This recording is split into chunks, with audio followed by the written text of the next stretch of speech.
దీనిపైన ఇలాగ పెట్టేసేయాలి. సైడ్స్ అలా కొంచెం తీసేసుకున్న తర్వాత ఇలాగ లోపలికి పోనిచ్చేస్తే మనకి వడియం వచ్చేస్తుంది. దీన్ని ఇలాగా వేరే దాని మీదకి సపరేట్ చేసి ఈజీగా వచ్చేస్తుంది.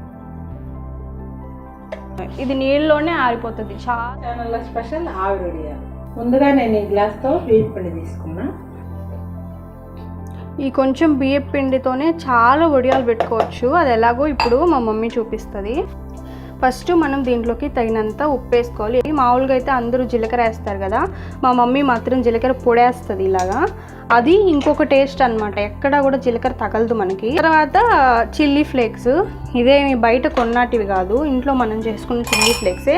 మన కారానికి తగ్గట్టు మనం వేసుకోవచ్చు. మా మమ్మీ కొంచెం వేసింది, నాకు ఇంకా తింటా కాబట్టి వేసుకున్నాను. ఇవి 3 మాత్రమే యూస్ చేసి మనం ఆవిరి వడియాలు పెడుతున్నాం ఈరోజు. ఇవి కాకుండా ఇంకా చాలా రకాల వడియాలు చేసుకోవచ్చు ఆవిరితోనే. దీంట్లో కొత్తిమీర, కరివేపాకు ఇలాగంతా వేస్ట్ చేసుకోవచ్చు. కానీ అప్పుడు ఇవి మసాలా వడియాలు అవుతాయి. కాకపోతే మేము ఇలా చేస్తున్నాం అనమాట. ఇవి నార్మల్ బేసిక్ వడియాలు. అది కొంచెం పల్సగా కలుపుకోవాలి. మనం డైరెక్ట్గా దీంతోనే పొయ్యి మీద వడియాలు పెట్టేస్తాము. దీనికి ఎండ కూడా అవసరం లేదు. వారంకి ఒక్కసారి కూడా ఇలా పెట్టుకోవచ్చు. కొంచెం ఇలాగ బియ్యం పిండి తీసుకొని మనకు నచ్చినంత పెట్టుకోవచ్చు. సంవత్సరానికి సరిపడా ఎక్కువ కూడా పెట్టుకోవలేదు, ఒక్కరే పెట్టేయచ్చు. ఇది ఎంత చిన్న వాళ్ళైనా సరే, ఎక్స్పీరియన్స్ లేకపోయినా సరే ఒక్కరైనా పెట్టేసుకోవచ్చు. ఆవిరి వడియాలు చాలా పలసగా ఉండాలి. చూడండి ఇప్పుడు ఎంత పలసంగా ఉంటుందో. ఇలా అంటే మనకి క్లియర్గా కనిపించాలి అక్కడ గెంటి, అప్పుడు అది బాగున్నట్టు అనమాట. సో ఇప్పుడు దీంతో మనం వడియాలు పెట్టేసుకోవచ్చు. ఈ కొంచెమే ఒక చాలా 50 పైన అవుతాయి చిన్న చిన్న వడియాలు. మనం ఈరోజు ఆవిరి వడియాలు పెట్టుకునేదానికి 2 రకాల సెటప్ చూపించబోతున్నాము. ఒకటి వచ్చేసి ఇది, ఇంకొచ్చేసి ఇది. దీంట్లో వాటర్ వేసి పైన 2 లేయర్స్ గుడ్డ కట్టుకోవాలి. ఫ్రెష్గా నీట్గా ఉండే క్లాత్ ఏది ఉంటే అది వేసుకోవచ్చు. తడుపుకొని తర్వాత ఇది గిన్నెకి కట్టుకోవాలి. ఇలా కట్టుకునే ముందే కింద నీళ్ళు పోసి పెట్టేసుకోవాలి. ఇదొక సెటప్. దీంట్లో మనం ఆవిరి వడియాలు చేయొచ్చు. అలాగే దీంట్లో కూడా మనం ఆవిరి వడియాలు చేసుకోవచ్చు. ఇది చూపిస్తాము. మీకు ఏది అవైలబిలిటీలో ఉంటే, ఏది ఈజీగా ఉంటే అది చేసుకోవచ్చు. దీంట్లోకి మాత్రం ఇలాంటి గిన్నెలు ఏం అవసరం లేదు. కానీ దీంట్లోకి మాత్రం ఇలాంటివి 2 గిన్నెలు తీసుకున్నాం మేము. ఒకటి ఇంత పెద్దది వస్తుంది, ఇంకోటి ఇంత చిన్నది వస్తుంది అనమాట. దీంట్లో ఇలాగా వాటర్ పోసేసింది. దానిపైన ఇలా సెట్ అవ్వాలన్నమాట చిల్లుల గిన్నె. మీ దగ్గర ఇది లేకపోతే ఇంకా పెద్దది ఉంటే పెద్దది కూడా పెట్టుకోవచ్చు. అప్పుడు ఒకే దాంట్లో 2 పడతాయి అన్నమాట. ఇంకొకటి ఏంటంటే దీనికి సరిపడా మూత ఒకటి ఉండాలి, దీనికి సరిపడా మూత ఒకటి ఉండాలి. ఇలా తీసుకోండి. మీ ఇంట్లో మీ గిన్నెలకి సరిపడా మూతలు కూడా ఉండాలి అన్నమాట. ఇప్పుడు ఇలాంటి ఒక గిన్నె తీసుకొని ఇలా కలుపుకోవాలి ఫస్ట్. ఎందుకంటే మనం కొంచెం పలసగా కలిపాం కాబట్టి పిండి అంతా అడుగుకి వెళ్ళిపోతుంది. అందుకని కొంచెం కలుపుకొని తర్వాత చేసుకోవాలి. చూడండి ఇది సరిపోతుంది. ఇప్పుడు దీంట్లో చూడండి అయిపోయింది.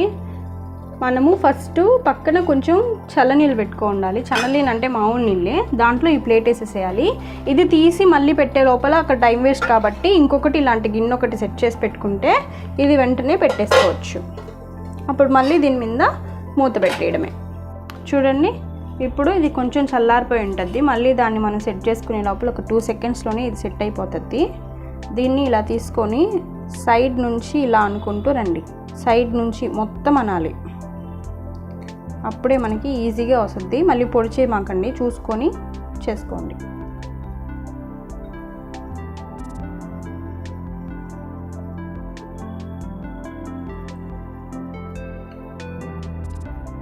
మనకి ఇది ఇలా ఈజీగా వచ్చేస్తుంది.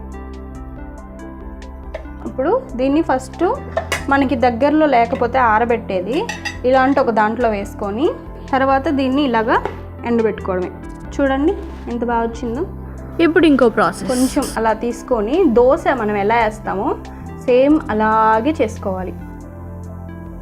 మధ్యలోకి ఎక్కువ ఉండకుండా అంతా ఈక్వల్గా, ఇంకా అనొచ్చు మమ్మీ, అంతా ఈక్వల్గా చేసుకోవాలి. మాకు ఇంత సైజ్ సరిపోతుంది. ఇప్పుడు దీనికి సరిపడా మూత తీసుకోమని చెప్పాను కదా, ఆ మూతని దీనిపైన ఇలాగ పెట్టేసేయాలి. అంతే.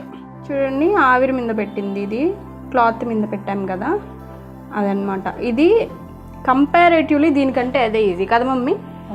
దీనికంటే అట్లా చేసేదే ఈజీ. ఇలా చేయడం కొంచెం కష్టం, ఎందుకంటే అందరికీ రాదు, మా మమ్మీకి కూడా రావడం లేదు. వస్తుంది. ఎక్స్పీరియన్స్ కాదు, కొంచెం టాలెంట్ ఉండాలన్నమాట నాలాగా. కింద నుంచి కాలుతూ ఉంటుంది. ఆవిరి పడుతుంది.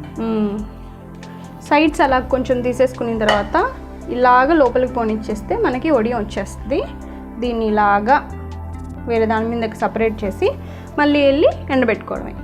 ఇది నీళ్ళలోనే ఆరిపోతుంది చాలా ఈజీగా. నీడలోనే చూడండి, అక్కడ కొంచెం ఎండ ఉంది. మేము నీడలో ఆరబెడుతున్నాం. ఇంట్లో ఉంది, ఫ్యాన్ కూడా ఉంది. అయితే ఇప్పుడు ఫ్యాన్ పెట్టట్లేదులేండి. ఇది కొంచెం ఎండినాక తర్వాత ఒకటానికొకటి అతుక్కోదు అన్నప్పుడు మళ్ళీ అప్పుడు తీసుకెళ్ళి ఎండలో పెడతాం. నుండి చూపిస్తా. దీంట్లో ఇప్పుడు చూడండి పైన వాటర్ అంతా ఉంది, కింద చూడండి గడ్డగా ఉంది కదా. అందుకని ప్రతిసారి కలుపుకోవాలి. ప్రతి వడియం పెట్టేటప్పుడు ఆవిరి వడియం ఇలా కలుపుకోవాలి. అప్పుడే మనకి బాగా వస్తాయి వడియాలు. అయిపోయిందండి ఫైనల్గా ఆవిరి వడియాలు చేయడము. చూసారా ఎంత రౌండ్గా వస్తుందో. ఇది మాత్రం ఆవిరి వడియాలు పర్టికులర్గా చాలా రౌండ్గా వస్తాయి. మీకు నచ్చితే చేసుకోండి. టేస్ట్ మాత్రం చాలా బాగుంది, స్నాక్ లాగా కూడా. ఇప్పుడు మన వడియాలు రెడీ అయిపోయినాయి. నిన్న పెట్టుకున్నాం కదా ఆవిరి వడియాలు, ఈ రోజుకి రెడీ అయిపోయినాయి. మేము కూడా ఇదే అండి ఫస్ట్ టైం చేయడం ఆవిరి వడియాలు. ఇంతకుముందు ఎప్పుడూ చేయలేదు. టేస్ట్ అయితే చాలా బాగుంది. ఇది కర్రీస్ అన్నంలో కంటే కూడా ఒట్టితో తిన్నాటికే చాలా ఇష్టంగా ఉంది. స్నాక్ లాగా అని చెప్పొచ్చు.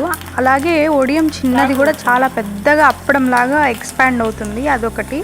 సో మాకైతే వడియాలు చాలా నచ్చాయి. మీరు కూడా చేసుకొని తినండి. అలాగే ఇంకా చాలా వడియాల రెసిపీలు మన ఛానల్లో వస్తూ ఉంటాయి. కొత్తగా ఎవరైనా చూస్తున్నట్లయితే సబ్స్క్రైబ్ చేసుకొని ఉండండి. అలాగే ఒక లైక్.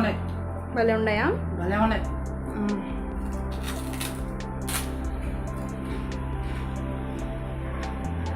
రేపు ఇంకొక కొత్త రకం వడియంతో మళ్ళీ కలుస్తా. బాయ్.